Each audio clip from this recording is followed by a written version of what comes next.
Minnesota Rep. Ilhan Omar apparently thinks that the terrorists who killed nearly 3,000 people on 9/11 were just some people who did something.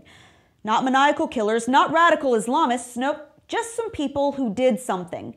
And now the left's up in arms about it. Not about her comments, of course, but because she's getting criticized for it.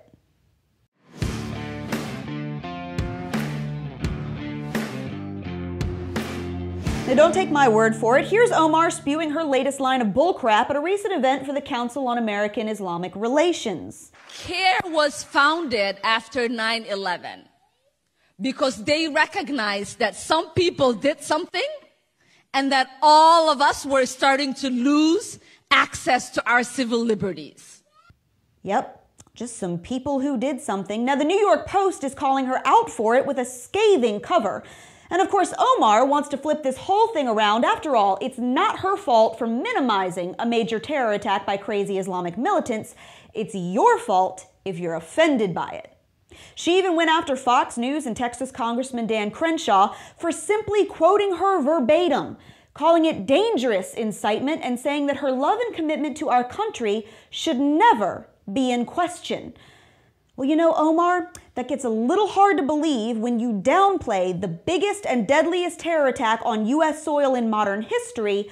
Couple that with your record of anti-Semitism and supporting regimes that actually pay family members of terrorists who kill Jews, and it's not really rocket science to figure out where you stand.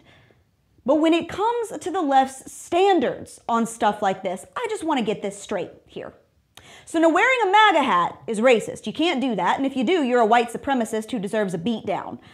Wanting to secure our borders so that MS-13 gangbangers don't show up and start raping and stabbing people to death is apparently a sign of white nationalism. And if you don't support socialism and the Green New Deal, then you must hate black people and immigrants. Right. But openly disparaging Jews and trivializing terrorists who killed nearly 3,000 innocent men, women, and children as just some people who did something, that's perfectly fine. Nothing to see here, and don't you dare criticize Omar because she is a woman of color, and that makes her infallible. Do you think she should have rethought her words? Do you worry about the appropriateness of that? They do this all the time to us, especially women of color. They do that. They take our words out of context because they're afraid, because we speak truth. We speak truth to power. Have I got that right? Is that how this double standard works? Republicans are always bigots because they don't kowtow to the left's big government agenda, but terrorism apologists get a pass if they're a left-leaning Somali woman who waves a progressive flag. Donald Trump once got called anti-Semitic because a synagogue shooting happened while he was in office. Remember that? But Omar can openly accuse Jews of paying off members of Congress, and somehow that barely merits a slap on the wrist. Now, I'm not pointing all of this out because I expect it to change. The left having one standard for themselves while blaming everyone else is pretty much par for the course at this point. But this hypocrisy needs to be laid out for every single American to see with their own two eyes.